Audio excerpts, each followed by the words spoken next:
본문 말씀은 민수기 20장 1절서부터 29절까지인데 20절까지 읽겠습니다. 첫째 달에 이스라엘 자손 곧 회중이 신광야에 이르러 백성이 가데스에 머물더니 미리암이 거기서 죽음에 거기서 장사되니라. 회중이 물이 없으므로 모세와 아론에게로 모여드니라. 백성이 모세와 다투어 말하여 이르되 우리 형제들이 여호와 앞에서 죽을 때 우리도 죽었더라면 좋을 뻔하였도다. 너희가 어찌하여 여호와의 회중을 이 광야로 인도하여 우리와 우리 짐승이 다 여기서 죽게 하느냐. 너희가 어찌하여 우리를 애굽에서 나오게 하여 이 나쁜 곳으로 인도하였느냐.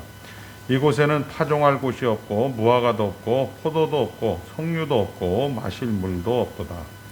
모세와 아론이 회중 앞을 떠나 회막문에 이르러 엎드림에 여호와의 영광이 그들에게 나타나며 여호와께서 모세에게 말씀하여 이르시되 지팡이를 가지고 내 형 아론과 함께 회중을 모으고 그들이 목전에서 너희는 반석에게 명령하여 물을 내라 하라.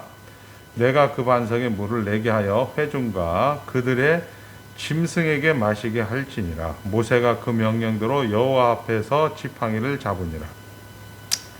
모세와 아론이 회중을 그 반석 앞에 모으고 모세가 그들에게 이르되 반역한 너희여 들으라. 우리가 너희를 위하여 이 반석에서 물을 내려 하고 모세가 그의 손을 들어 그의 지팡이로 반석을 2번 치니 물이 솟아나므로 회중과 그들이 짐승이 마시니라. 여호와께서 모세와 아론에게 이르시되 너희가 나를 믿지 아니하고 이스라엘 자손이 목전에서 내 거룩함을 나타내지 아니한 고로 너희는 이 회중을 내가 그들에게 준 땅으로 인도하여 드리지 못하리라 하시니라.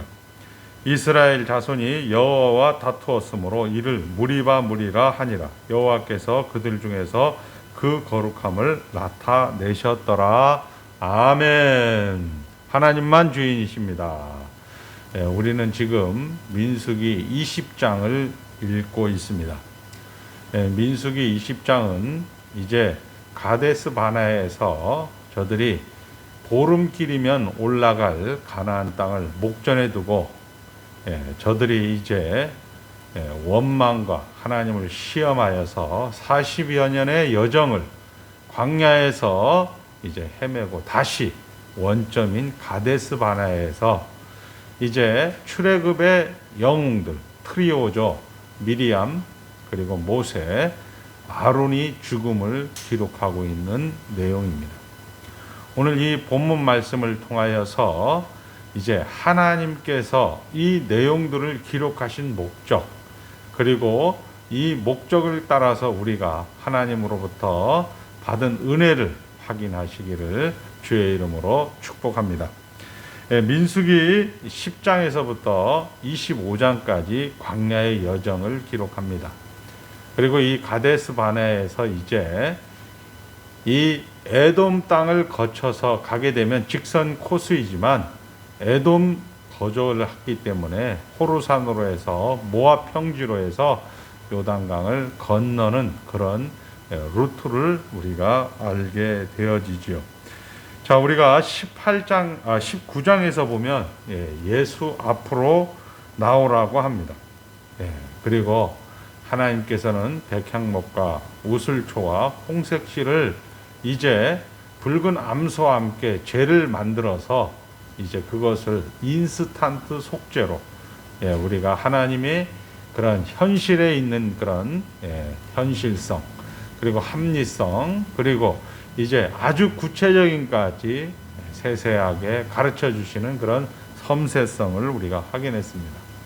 우리는 코로나 팬데믹 상황 속에서 하나님이 누구신가, 하나님이 우리에게 주신 은혜가 무엇인가 확인하고 그 은혜를 통하여서 우리가 이제 먹고 마시며 하나님의 목적지까지 가는 그런 성도라는 것을 확인하였습니다. 오늘 20장에서는 인류의 시조 아담이 우리 인간을 대표해서 하나님과 행위 언약에서 죄를 범하여서 우리는 죽게 되었습니다. 그리고 그 죽음은 결국 우리로 하여금 자유의지를 박탈하게 되었고 우리는 이제 어떤 사람도 어떤 시간에 있었던 사람도 죽음이라는 문제를 해결할 수가 없었습니다. 그래서 그 죽음의 문제를 죽을 수밖에 없는 필연적인 것들을 우리는 노예의지라고 표현을 합니다. 그 노예의지는 결국 성경은 이렇게 기록을 하고 있습니다. 천년을 살아도 인간은 죽는다. 죄인은 죄인을 낳는다. 이렇게 기록을 하고 있습니다. 우리는 그 본문을 읽을 때 천년을 살아도 인간은 죽는다라고 읽는 것으로 무두셀레가 거의 천년 가까이 살았다. 이런 것에 관점이 있는 것이 아니라 천년을 살아도 인간은 죽는구나. 그리고 그것은 결국 나도 죽는구나라는 것으로 우리는 해석을 하게 되어집니다. 오늘 이 20장에서 보니까 1절에 모세의 누나이자 어머니 같은 미리암이 죽습니다. 신광야에 왔을 때 40년을 저들이 헤매고 돌아다녔음에도 불구하고 그의 정월달에 1월달에 이제 이 미리암의 죽음의 기사를 기록하고 있는 것이죠. 변함없는 불평, 바뀌지 않는 그들의 불만, 그것 속에서 이제 하나님께서는 모세에게 그 불만의 그런 내용들을 해결해 달라고, 해소해 달라고 8절에 이렇게 명령을 합니다. 지팡이를 가지고 내 형 아론과 함께 회중을 모으고 그들이 목전에서 너희는 반석에게 명령하여 물을 내라 하라. 내가 그 반석에 물을 내게 하여 회중과 그들의 짐승에게 마시게 할지니라. 이렇게 말씀하고 있습니다. 너희는 반석에게 명령하여 물을 내라 하라. 이렇게 하나님께서는 명령하셨습니다. 그리고 이 사건을 통하여서 모세는 이제 젖과 꿀이 흐르는 가나안 땅으로 들어가지 못하는 그런 결과를 가져오게 되어집니다. 우리 시대 가운데서는 이런 얘기가 많이 돕니다. 예수를 믿다가도 이제 이 모세처럼 결국은 지옥 갈 수 있다.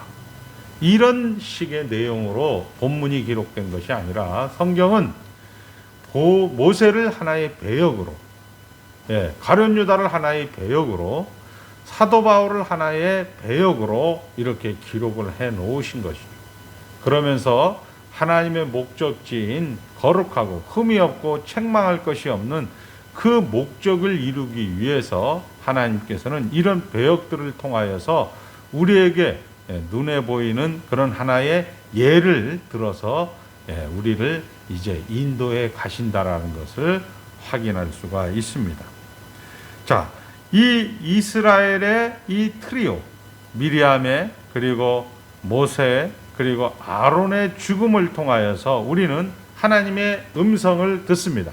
하나님께서는 그 아들 독생성자 예수 그리스도를 우리에게 내어주신 이가 어찌 그 아들과 함께 모든 것을 은사로 주시지 아니하시겠느냐. 결국 예수 그리스도께서 죽음마저도 우리를 위하여, 하나님의 백성들을 위하여 하나님의 목적지까지 인도하기 위한 하나님의 열심, 하나님의 일하심이라는 사실을 우리가 알고 있고, 그 내용의 일환으로서 모세와 아론과 미리암이 등장하고 있다는 사실입니다.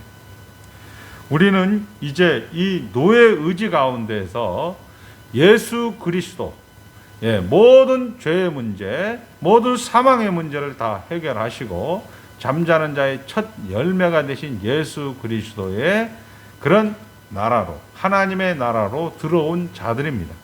즉 우리는 은혜 의지의 자들이죠.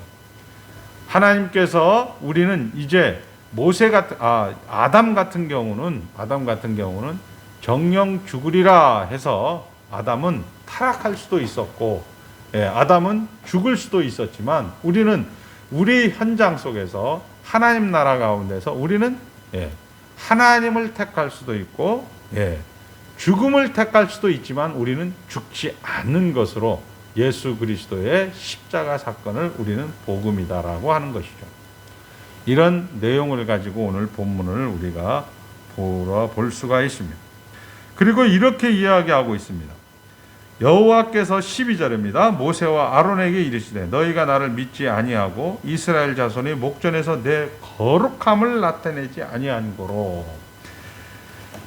모세가 반석을 2번 친 것이 하나님의 거룩함을 나타내지 못했다. 그렇기 때문에 모세는 이스라엘의 젖과 꿀이 흐르는 가나안 땅에 들어갈 수 없다. 이렇게 지금 말씀하고 있습니다.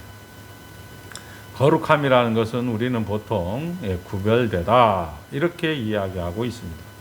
그러나 로안 윌리엄스라는 신학자는 거룩함을 연합, 하나됨, 참여하는 것으로 해석을 하기도 합니다. 이런 본문은 우리 요한복음 17장 예수님의 대제사장적 기도 가운데서도 나오게 됩니다. 예수님께서는 이제 나는 하나님께로 간다. 이제 십자가에서 달려 죽으실 것이기 때문입니다. 그런데 내가 저들을 보냅니다. 예수님이 하나님의 교회를 보낸다. 12사도를 보낸다. 즉 성도님들을 보낸다는 뜻입니다. 내가 저들을 보내는 것은 아버지가 나를 보내신 바로 그 방법대로 보낸다는 것이고, 아버지가 나를 보내신 그 뜻이고, 아버지께서 나와 하나이듯이 저들을 보내는 것도 저들도 우리 삼위일체 하나님과 하나이기 때문에 예수님이 아버지의 뜻을 이룬 것 같이 저들이 맡은, 저들이 일상, 저들이 살아가는 모든 것들이 저들의 책임은 바로 우리와 저들이 하나가 된 결과로 되어지는 일들이다라고 성경은 이야기하고 있는 것입니다. 그래서 이 모세의 그런 실패, 모세의 그런 이런 분노, 뭐 이렇게 얘기할 수 있죠. 불순종, 불신, 뭐 이렇게 얘기할 수 있죠. 이런 것들을 통하여서 거룩을 이루지 못하였다라고 이야기하는 것은 결국 하나님과 하나 되지 못했다.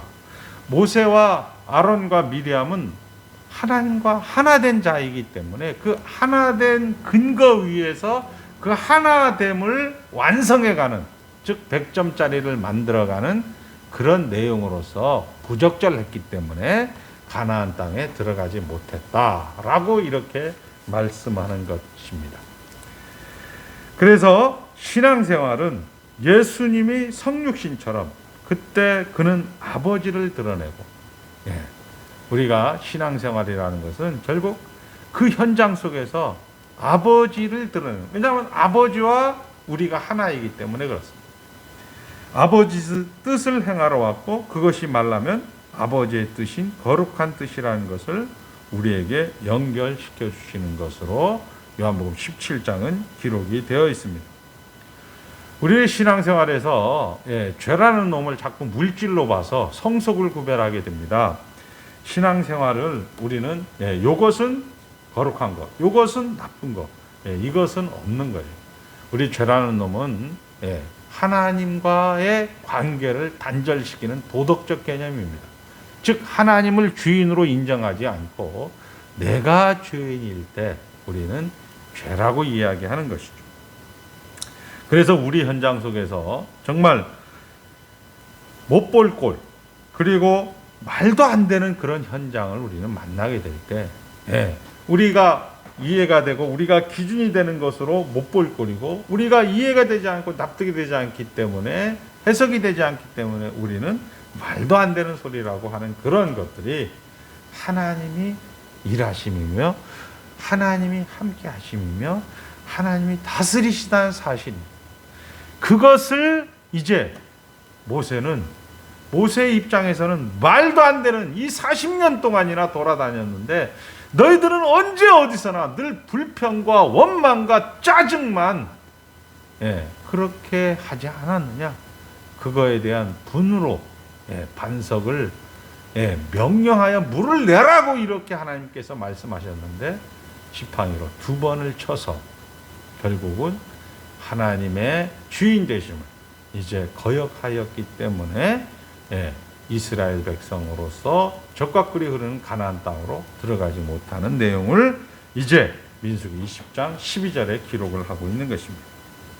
결국 성도는 우리의 인생 가운데서 존재론과 그리고 운명론과 세계관에서 인생의 모든 것이 결국 하나님의 목적을 완성해가는 그런 과정으로서 모회사가 모든 순간순간이 하나님의 은혜와 하나님의 영광으로 그리고 하나님의 일하심으로 우리가 이런 것들을 해석해야 된다는 것입니다.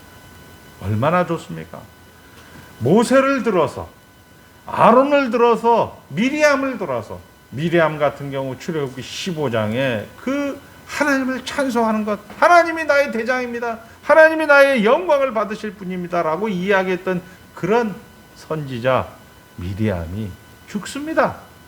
이런 것들을 우리에게 기록해서 사랑하는 성도 여러분들이여, 사랑하는 자녀들이여, 너희들은 내 말을 들어라. 내가 주인이다. 나는 너를 반드시 실패함 없이 하나님의 목적지까지 인도하겠다는 그런 하나님의 열심을 우리에게 확인시켜 주는 것입니다. 그러므로 예수를 믿는다는 것은 만족한다는 것입니다. 감사한다는 것입니다. 성도의 삶은 스스로 개척하는 것이 아니라 제시하시는 뜻에 순종하는 방식입니다. 순종은 믿음이 있다는 것입니다. 믿음이 있다라는 것은, 믿음이라는 것은 하나님을 아는 지식이고 설교 말씀을 통하여서 우리에게 자꾸 들려지는 것입니다. 결국은 우리가 마태복음 18장 18절에도 보면 진실로 너희에게 이르노니 무엇이든지 너희가 땅에서 매면 하늘에서도 매일 것이요 무엇이든지 땅에서도 풀면 하늘에서 풀리라. 예수께서 일하시는 그런 방법, 동일하게 우리 성도들이 땅에서 매면 하늘에서도 매일 것이요 땅에서 풀면 하늘에서 풀린다고 하는 것입니다. 결국 무슨 얘기냐? 하나님은 우리와 하나이기 때문에 우리가 일을 하지 않으면 하나님도 일을 하지 않는다는 얘기입니다. 이런 영광과 이런 은혜와 이런 명예와 이런 우리의 감격이 있는 것이죠. 사랑하는 성도 여러분, 우리는 코로나19 팬데믹 상황 속에서 너무나 많은 아픔과 상처를 갖고 있습니다. 그리고 원망도 해보고 비판도 해보고 그리고 우리가 정말 자포자기도 해봤습니다. 그러나 여전히 바뀌지 않는 현실 속에서 우리는 이제 잠옷 당황해 있습니다. 그리고 하나님 앞에 다시 나와서 우리가 하나님의 입으로부터 나오는 말씀 예수 앞으로 나오라고 합니다. 그리고 그 예수 앞에 나오는 것들은 거룩을 하라고 하는 것입니다. 거룩을 하라는 것은 제시하시는 뜻에 순종하라는 것입니다. 순종한다는 것은 하나님이 있다라는 것을 우리가 믿는 것입니다. 말씀을 정리합니다. 성도의 성화는 하나님의 거룩하신 뜻을 그 뜻을 이루어가는 과정입니다. 거룩하신 뜻, 아까 로안 윌리엄스가 얘기했던 것처럼 하나님과 하나 되는 것입니다. 이해가 되지 않고 납득이 되지 않고 해석이 되지 않는 현장, 하나님이 하십니다라고 우리 주님께서는 이 보세의 죽음을 통하여서 오늘 우리에게 말씀하고 있는 것이죠. 그리고 그 자리에 우리를 부르셨습니다. 우리를 광야로 이제 적과 꿀이 흐르는 가나안 땅으로 부르셨습니다. 그 역할을 또한 우리에게 허락하십니다. 여러분들이 이 인생을 살아내신다면 여러분에게 고단한 인생이, 해석이 되지 않는 인생이, 납득이 되지 않는 인생이, 우리가 알고 있던 이해로 이해되지 않았던 그 모순들, 그 원망들이 풀릴 것입니다. 그리고 마음에 기쁨과 순종과 기대가 있게 될 것입니다. 우리들의 존재가, 우리들의 삶이 이해와 인내와 기쁨을 아무도 빼앗아갈 수가 없는 것입니다. 세상은 요동치고 우리를 계속 우는 사자와 같이 달려들 것입니다. 광명의 천사로 가정하여서 우리에게 달려들 것입니다. 우리의 앞서간 선배들은 이 환난 때 예수님 앞에 많이 나왔습니다. 사랑하는 성도 여러분, 이제 여러분들이나 저나 정말 이 예수 앞에 나올 수 없는 그런 많은 환경적 제약이 있는 것도 사실입니다. 그럼에도 불구하고 이 말씀을 근거하여서 모세보다 나를 더 사랑하시는 하나님, 모세의 죽음마저 하나의 예가 되어서 하나의 배역이 되어서 우리를 하나님의 목적지까지 인도하시고 싶어하는 하나님의 그 열심을 확인하시는 귀한 성도들이 되어서 이번 한 주간도 정말 주님과 동행하며 말씀과 동행하며 어떤 사건과 어떤 현장이 하나님의 일하심입니다. 하나님이 우리의 주인이시다라는 것을 놓치지 않고 설령 놓쳤다 할지라도 하나님께서 다시 회복하셔서 예수 앞에 나오시는 복된 그런 인생이 되시기를 주의 이름으로 축복합니다.